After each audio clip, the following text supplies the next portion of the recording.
नमस्कार, मी भाऊ तोरसेकर. तुम्ही बघत आहात प्रतिपक्ष.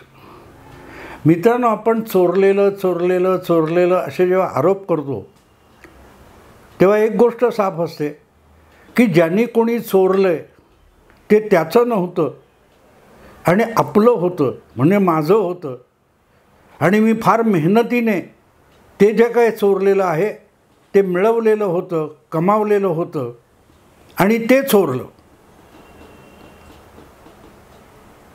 अजित पवार असतील, अजितदादा पवार किंवा एकनाथ शिंदे यांनी पक्ष चोरला, पक्षाचं नाव चोरलं, निवडणूक चिन्ह चोरलं, असा जेव्हा सरसकट आरोप होत असतो तेव्हा एक गोष्ट लक्षात घ्यायला लागते की आरोप करणाऱ्यांचं काय चोरीला गेलं आहे. आणि ह्याला जर तुम्ही चोरी म्हणणार असाल तर तुम्ही फार मोठे साळसूद आहात का? मी तुम्हाला एक उदाहरण सांगतो की ज्यांनी कोणी काहीतरी कष्टाने मिळवलं आहे ते जर कोणीतरी घेऊन जात असेल तर त्याला आपण चोरी म्हणतो ना मित्रांनो. मग तो पक्ष असो किंवा एखादा मतदारसंघ असो.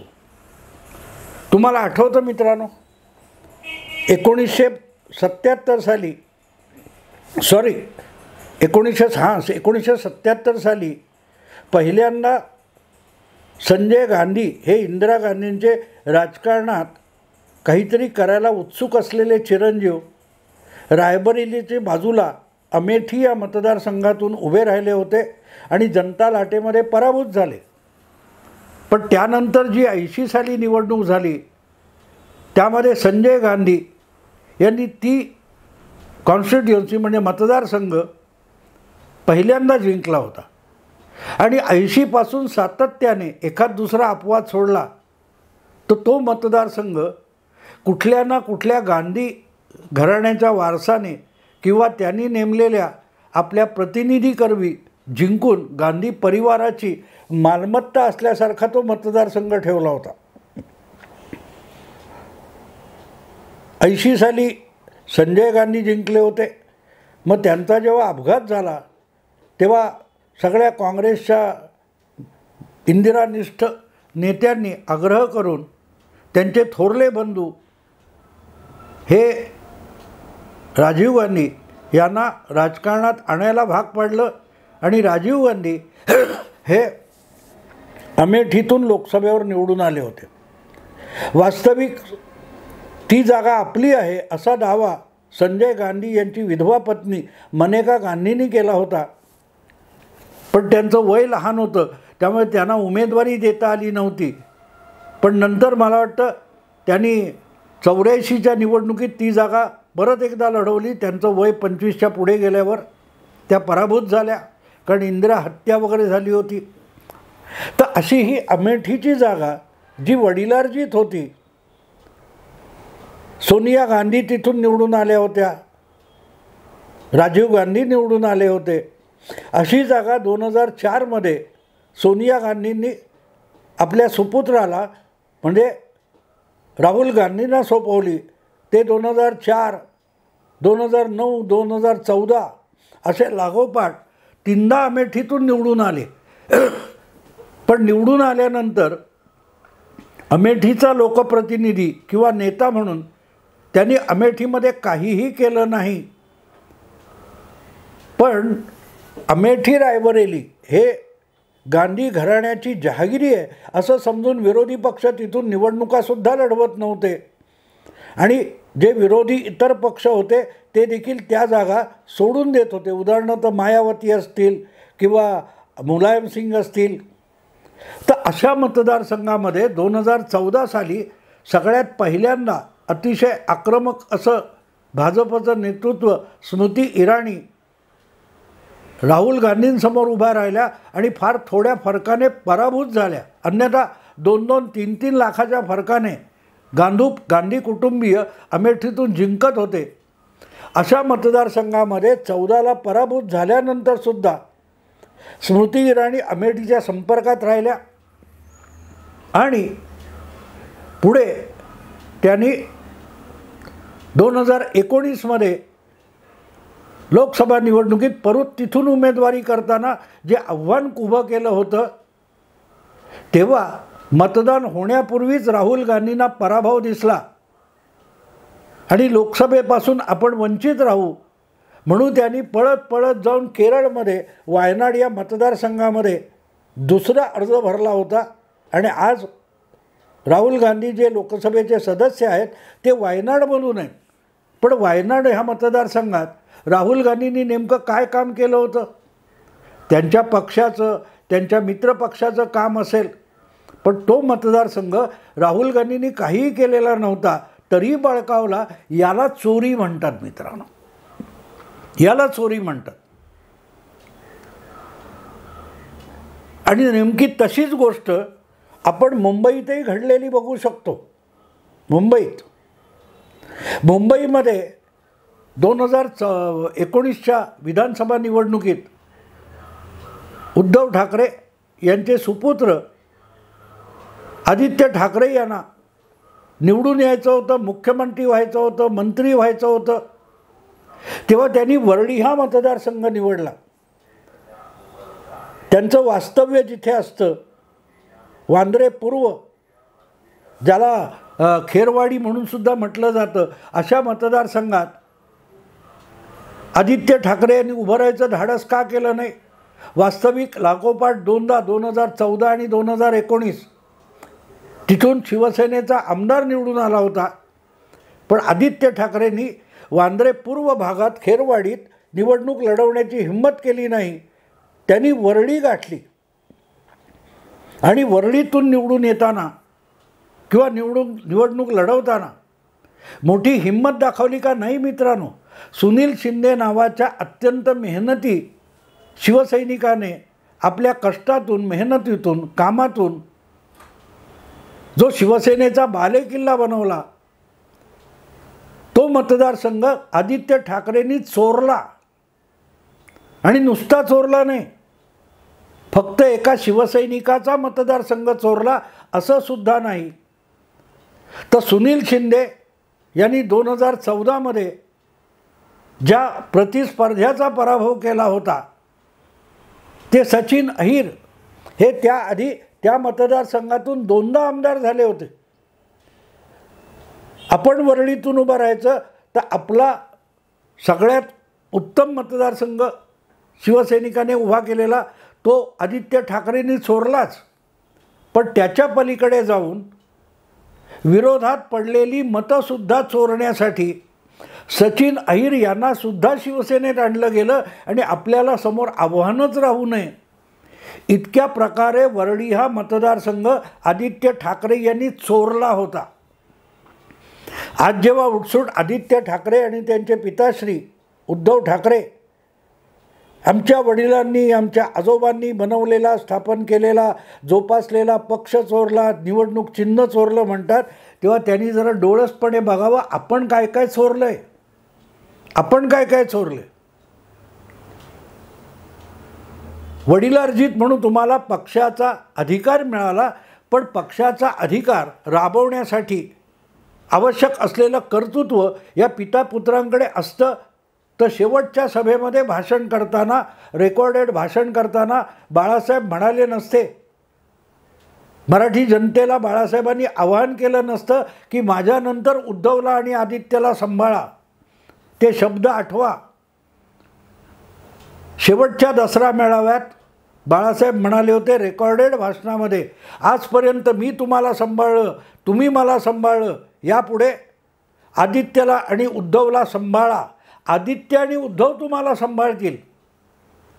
असं बाळासाहेब बोलले नाहीत, कारण त्यांनासुद्धा खात्री होती की आपला मुलगा आणि आपला नातू राजकारणात खूप महत्त्वाकांक्षी असले तरी पक्ष आणि पक्षाचं राजकारण सांभाळण्याची त्यांची क्षमता नाही. त्यांना शिवसैनिकांनी आणि शिवसेना प्रेमी जनतेने सांभाळून घेतलं पाहिजे, ही पक्की धारणा होती. आणि म्हणूनच साहेबांनी ते शब्द उच्चारले होते आणि अक्षरशः त्यांचा नातू किंवा मुलगा आपल्या पिताश्रींचे ते शब्द खरं करून दाखवत आला. आज त्यांच्या हातून शिवसेना निसटलेली आहे. पक्ष गेला, नाव गेलं, चिन्ह गेलं. ते चोरलं चोरलं म्हणताना ते का गेलं याचा विचार केला पाहिजे, त्याचं आत्मपरीक्षण केलं पाहिजे. तर कळेल की आपण कमावलं काहीच नाही, आपलं कर्तृत्व शून्य आहे, पण जे वडिलार्जित मिळालं ते पण आपण टिकवू शकलो नाही, ही वस्तुस्थिती आहे. आणि ते आत्मपरीक्षण केलं तर लक्षात येईल. आत्ता तर परिस्थिती अशी आहे, आत्ता परिस्थिती अशी आहे की राहुल गांधींना वायनाड म्हणून उभं करू नका असं केरळमधल्या काँग्रेस प्रणित आघाडीचं मत आहे. त्यांना ती जागा परत पाहिजे. काँग्रेसवाले किंवा मला वाटते CPIचं जिथे काम आहे त्यांना ती जागा परत हवी आहे. मुद्दा असा आहे मित्रांनो, वरळीमध्ये सुद्धा वेगळी परिस्थिती नाही आहे. काल परवाच भाजपचे मुंबई अध्यक्ष आशिष शेलार यांनी सांगितलं की वरळीकर शोधतायत की आमचा आमदार कुठे गायब झाला आहे. 4 वर्षापेक्षा अधिक काळ आदित्य ठाकरे ज्या वरळी मतदारसंघात आमदार आहेत त्यांनी या वरळी मतदारसंघासाठी नेमकं काय केलं याचं उत्तर ते देऊ शकत नाहीत, अशी परिस्थिती आहे. पर्यावरण मंत्री झाले, वडील मुख्यमंत्री झाले आणि वरळी कोळीवाडा हा मुंबईत सर्वात आधी जिथे क्वारंटाईन करावं लागलं असा विभाग आहे. त्या वरळी कोळीवाड्यातल्या कोळ्यांची मच्छीमारीसाठी आवश्यक असलेली जी मदत होती, जो काय कोस्टल रोड व्हायचा आहे त्याच्यामधून त्यांच्या होड्या ये जा करण्यासाठी आवश्यक असलेला फेरबदल होता, तो सुद्धा वरळीचे आमदार म्हणून आदित्य ठाकरे करू शकले नाहीत. त्याच्यासाठी सत्तांतर व्हावं लागलं. वरळी कोळीवाड्यातले मच्छीमार बांधव चालत चालत मोर्चा काढून वर्षा बंगल्यावर गेले. नवे मुख्यमंत्री एकनाथ शिंदे यांना भेटले आणि अल्पावधीतच त्यांची मागणी मान्य झाली, जी मतदारसंघ चोरणाऱ्या आदित्य ठाकरेंना आपले पिताश्री मुख्यमंत्री असतानासुद्धा पूर्ण करता आलेली नव्हती. आणि आज अशी परिस्थिती आहे की वरळी मतदारसंघात प्रचंड मेहनत करून सचिन अहिरांना पराभूत करून निवडून आलेला सुनील शिंदे यांनी आपल्या कष्टाने मशागत केलेला मतदारसंघ शिवसेनेच्या हातून निसटण्याची वेळ आली आहे. चोरलेला मतदारसंघ आदित्य ठाकरेंना टिकवता सुद्धा आला नाही, म्हणून त्या मतदारसंघाकडे पाठ फिरवून आदित्य ठाकरे आपल्यासाठी मुंबई परिसरामध्ये वायनाड शोधत आहेत. आणि मुंबईत कुठे वायनाड आहे, कुठे हुकमी मतांनी शिवसेना उमेदवार म्हणून आपण निवडून येऊ याचा आत्मविश्वास नसल्यामुळे आदित्य ठाकरे घाबरलेले आहेत आणि आपली भीती लपवण्यासाठी ठाण्यात जाऊन ठाण्यात उभा राहणार. एकनाथ शिंदे यांनी तो जो काय कापूर बावडी काय म्हणतात त्याला 5 पाखाडी कोपरी 5 पाखाडी हा मतदारसंघ आपल्या कष्टातून उभा केलेला आहे, मेहनतीतून उभा केला आहे, लोकांच्या सेवेतून उभा केला आहे. तिथे कोणीतरी येऊन उभा राहिला म्हणून निवडून येईल अशी बिलकुल शक्यता नाही. आणि म्हणून आज परिस्थिती अशी आहे की आदित्य ठाकरेंना परत आमदार तर व्हायचं आहे, पण आमदार होण्यासाठी मतदारसंघाची जोपासना करावी लागते, मशागत करावी लागते. ते करण्याची इच्छा नाही आहे. नाईट लाईफमध्ये रंगून जाणारा माणूस हा विधानसभेचा किंवा लोकसभेचा उमेदवार होऊन किंवा आमदार खासदार होऊन मतदारसंघाची सेवा करू शकत नसतो. त्याचं जिवंत उदाहरण जितकं राहुल गांधी आहेत तितकंच मुंबईत त्याचं जिवंत उदाहरण आदित्य ठाकरे आहेत. गेल्या 4 वर्षापेक्षा अधिक काळ आमदार म्हणून आदित्य ठाकरेंनी वरळीसाठी काय केलं याचं उत्तर त्यांनी एकदा येऊन द्यावं. आशिष शेलार यांनी जे आव्हान दिलेलं आहे की या वरळीकरांना भेटा, समोर टक्कर देणारा उमेदवार नसताना भरभरून मतांवर निवडून आलात, त्या मतदाराला सामोरे जाण्याची हिंमत दाखवा. बाकीच्यांना उठसूट हिंमत सांगत असतात की मी राजीनामा देतो, द्या आणि उभे राहा आणि एकनाथ शिंदेंना आव्हान द्या की मी राजीनामा देऊन उभा राहतो, पोटनिवडणुकीला एकनाथ शिंदेंनी वरळीतून उभं राहावं. आज परिस्थिती अशी आहे की वरळीतून एकनाथ शिंदेसुद्धा आदित्य ठाकरेंना हरवू शकतात. कारण मुख्यमंत्री निवडला तर आपल्या मतदारसंघाचा प्रचंड फायदा होईल हे वरळीच्या मतदाराला कळतं, देशातल्या कुठल्याही मतदाराला कळतं. आणि त्यामुळे काय त्या कोपरी पाचपाखाडी वगैरे तिकडे जाण्याची गरज नाही. आगामी विधानसभा निवडणूक वरळीतूनच लढवण्याची हिंमत आदित्य ठाकरेंनी दाखवावी. मला खात्री आहे त्यांना तेवढी हिंमत नाही आहे, त्यांच्या आवाक्यातली गोष्ट नाही आहे. अहंकार माणसाला कुठच्या रसातळाला घेऊन जातो त्याचं हे उदाहरण आहे.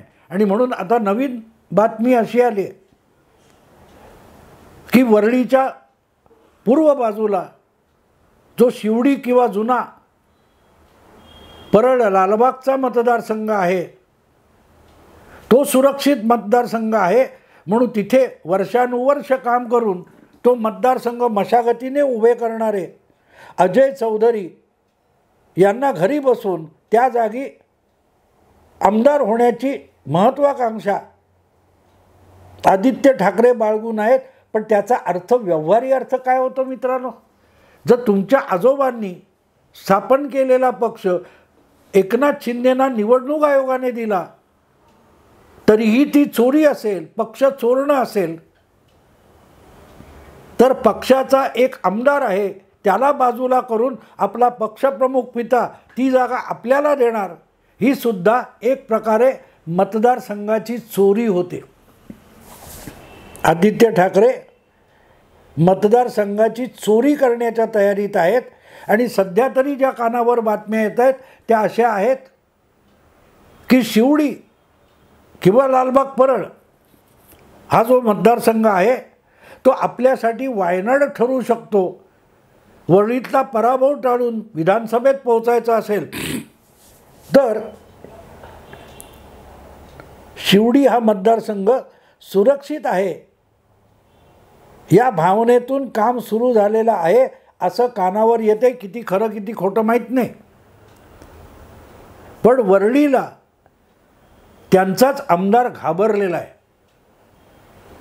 मित्रांनो, 2.25 वर्षापूर्वी हाच वरळीचा आमदार आजच्या विद्यमान मुख्यमंत्र्यांना मुख्यमंत्री होण्याच्या 1 दिवस आधीपर्यंत धमकी देत होता. विमानतळापासून विधानसभेपर्यंत जाताना वरळीतूनच जावं लागतं, लक्षात ठेवा, वरळीतून जायची हिंमत दाखवा, असं म्हणणारा हा वरळीचा विद्यमान आमदार आज वरळीच्या मतदाराला घाबरलेला आहे. ज्या मतदाराने तुम्हाला आमदार बनवलं त्या मतदाराला घाबरून मुंबईतला वायनाड आदित्य ठाकरे शोधतायत. ही म्हणूनच मोठी बातमी आहे मित्रांनो, मोठी बातमी आहे. त्यातूनच तुम्हाला लोकसभा निवडणुकीविषयी अंदाज येऊ शकतो की प्रचंड सहानुभूती असलेले उद्धव ठाकरे आणि त्यांचे लोडके सुपुत्र आदित्य ठाकरे हे मतदाराला किती घाबरलेत त्याची साक्ष यातून मिळते.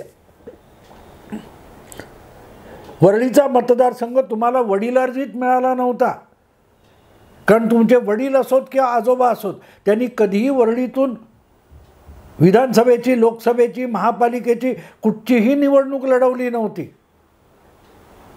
तो मतदारसंघ ज्या 2 लोकांनी अतिशय मेहनत घेऊन आपला बनवण्याचा प्रयत्न केला त्या दोघांनाही खिशात टाकून आयत्या बिळावर नागोबा, जो आयत्या पिठावर रेघोट्या म्हणतात तसे आदित्य ठाकरे वरळीत येऊन पोचले.